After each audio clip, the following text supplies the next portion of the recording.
ዛሬ በቅንጡ ቪላዎቻቸው ውስጥ ሆነው በዓለም አቀፍ መድረክ ላይ ደምቀው የምናያቸው የቱርክ አክተሮች አንድ ቀን ግን የነገው ምሳቸው ምን እንደሆነ የማያውቁ ተራ ወጣቶች ነበሩ። አንዳንዶቹ ከከባብ ቤት ረዳትነት፣ አንዳንዶቹ ደግሞ ከደቂቅ ጨለማ ስደት ተነስተው የቱርክ ፊልም ኢንዱስትሪ ተቆጣጠሩት። ዛሬ የምናየው ታሪኮች ዝም ብለው የፊልም ድራማዎች አይደሉም፣ ከባዶ ተነስተው የከበሩ እውነተኛ ህይወት ትግሎች እንጂ። በዛሬ ቪዲዮ ህይወት እጅ የሰጠችላቸውን ሳይሆን ህይወትን ታግለው ያሸነፉ አክተሮችን እንመለከታለን። ታዲያ ቪዲዮውን ላይክ፣ ቻናሉን ሰብስክራይብ እያደረጋችሁ ከድህነት ተነስተው ለታላቅ ስኬት የበቁ የቱርክ አክተሮች መካከል በአንደኝነት የሚጠቀሰው ቡራክ ኦዝጂቪት ነው። ቡራክ ዝቅተኛ የሚባል ቤተሰብ ውስጥ ነው ያደገው። ግን ሆኖም ቤተሰቦቹ ስራን መናቅ ወይም ትዕቢትን አላስተማሩትም ነበር። የቡራክ አባት በኢስታንቡል ውስጥ ትንሽዬ ከባብ መሸጫ ቤት ነበራቸው። በወጣትነቱ አባቱን ከባብ በመሸጥ ይረዳ ነበር። ቡራክ የሞዴሊንግ ፍላጎት የነበረው ቢሆንም አባቱ የኔ ልጅ ቆንጆ ነው ብለው ለአንድ ሞዴሊንግ ድርጅት ፎቶውን ለውድድር መላካቸው ህይወቱን ቀይሮታል። ከከባብ ቤት ረዳትነት ወደ ዓለም አቀፍ ዝነኝነትና ሚሊዮነርነት ህይወቱ ተቀይሯል። ቡራክ አሁን ላይ በፊልም ኢንዱስትሪው ቀዳሚ ተዋናይ፣ ሆቴል ኤንድ ሬስቶራንት ቢዝነስ ሊደር፣ ብራንድ አምባሳደር፣ የፌራሪ መኪናዎች ባለቤት፣ ዘመናዊ ቅንጡ ቪላዎች ባለቤት ሆኗል። በሁለተኛ ደረጃ ላይ ደግሞ የምንመለከተው ካጋታይ ኦሉሶይን ነው። ካጋታይ ዛሬ በቱርክ ውድ ከሚከፈላቸው አክተሮች አንዱ ቢሆንም ህይወቱ ግን እንዲህ አልነበረም። ያደገው በመካከለኛ ደረጃ ቤተሰብ ውስጥ ሲሆን ገቢ ለማግኘት ሲል በወጣትነቱ ቅርጫ ኳስ አሰልጣኝና የተለያዩ ትናንሽ ስራዎች ውስጥ ይሳተፍ ነበር።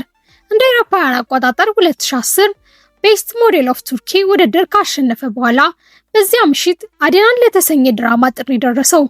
በዛም ፊልም ዝናንና እውቅናን ማግኘት የቻለ ተዋናይ ነው። ምንም እንኳን በኢኮኖሚ ቢቸገርም ለስፖርት ያለው ፍቅርና ጥንካሬ ለስኬቱ መሰረት ሆኖታል ማለት ይቻላል። በሶስተኛ ደረጃ ላይ የተቀመጠችው ነስሊሃን አታጉን ናት። ካራዛቫዳ በሚለው ድራማ የምናውቃት ነስሊሃን በጣም ከባድ የልጅነት ጊዜን አሳልፋለች። አባቷ ሹፌር፣ እናቷ ደግሞ የቤት እመቤት።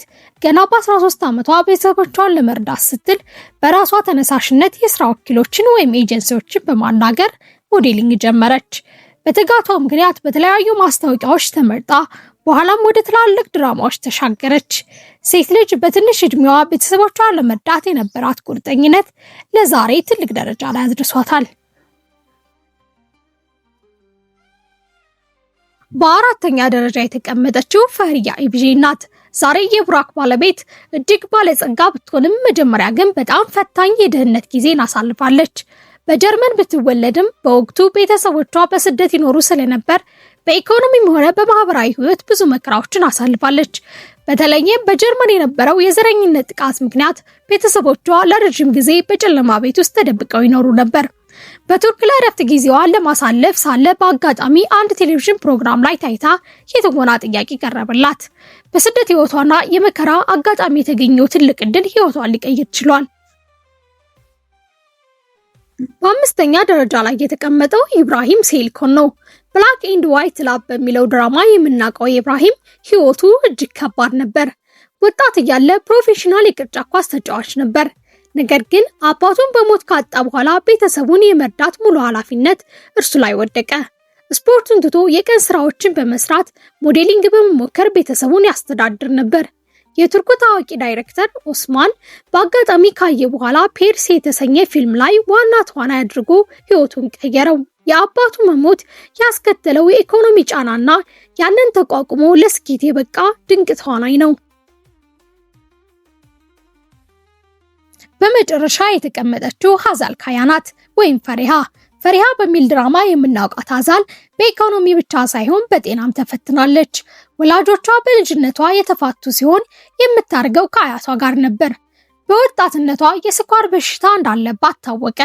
ይህ ደግሞ በቱርክ ፊልም ኢንዱስትሪ ውስጥ ክብደትሽ አይመጥንም በሚል ትችት እንዲደርስባት ስራ እንድታጣ አድርጓት ነበር። ተስፋ ሳትቆርጥ በጣሊያን የምግብ ዝግጅት ትምህርት ቤት ውስጥ ገብታ ጎን ለጎን ትወና እየተማረች ከፍተኛ ተከታይ ያላት አክተር ሆናለች። በጤናና በኢኮኖሚ ችግር ውስጥ ሆና ተስፋ ያልቆረጠች ድንቅ ተዋናይ ናት።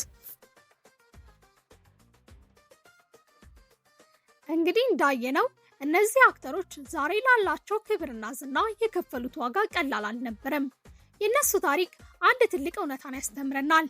ያለህበትን ቦታ እንጂ ልትደርስበት የምትችልበት ከፍታ ገደብ የለውም። ከእነዚህ 6 አክተሮች ውስጥ እናንተን የበለጠ ያስገረማችሁ የማን ታሪክ ነው? ኮሜንት መስጫው ላይ አጋሩን። እንዲህ አይነት አነቃቂና እውነተኛ ታሪኮች እንዲደርሷችሁ ቪዲዮ ላይክ በማድረግ ቻናሉን ሰብስክራይብ በማድረግ ቤተሰብ ሁኑ።